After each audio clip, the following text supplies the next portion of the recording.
I'm going to try to shoot from here. All things. All things, all things, all things, all things. Let's see.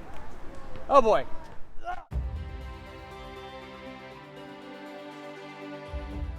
Hey, this is Tim bringing words of grace today from our local park here in Briarwood. Playing some basketball.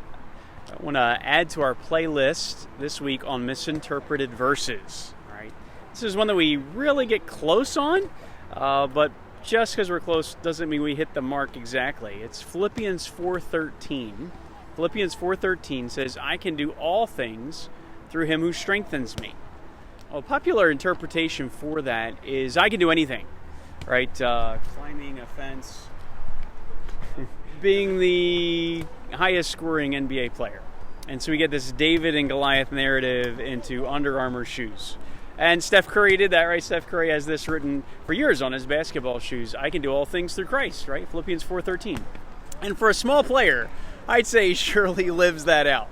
But with this thought, I cannot tonight go to the NBA court and score 62 points. I'm just not going to do that. That's not God's will for me. And so we need to dive down. This is not true for everyone.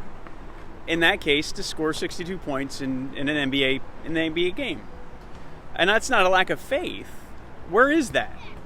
What's the difference there between Steph Curry and me? Well, we need to look at the surrounding verses and help us understand there. What does the context say?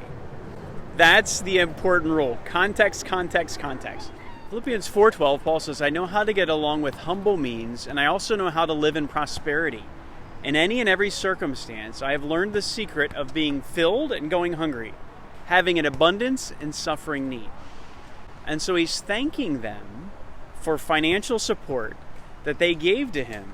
But he's saying, don't worry about me. I can get by with very little, and I can live with very much and not get out of focus. I can do all things. God can give me grace to live with poverty or riches.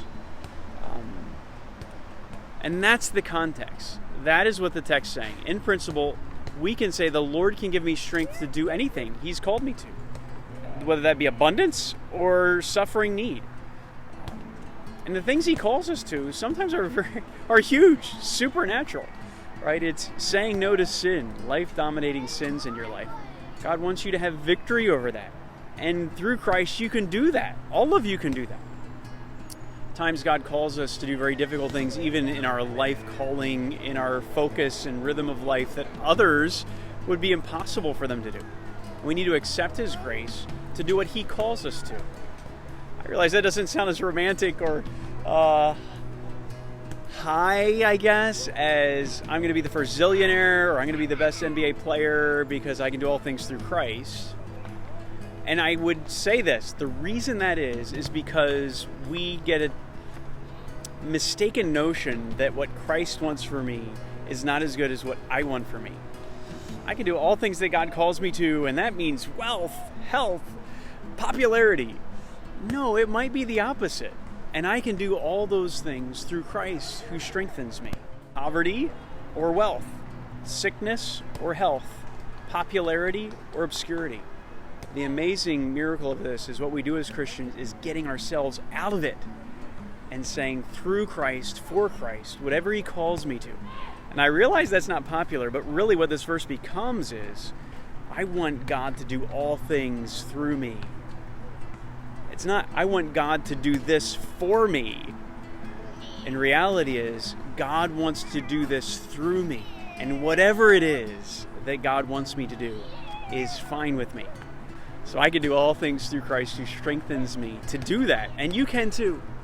Pray for His grace to be satisfied with His calling and recognize that His calling is always best, no matter what. And it's probably, for me, it's not making a basketball shot. Here, let me try, Ash. I'm going to try to shoot from here. All things. All things, all things, all things, all things. Let's see. Oh boy. Ah! All right. Well, not tonight. I think I'll play soccer.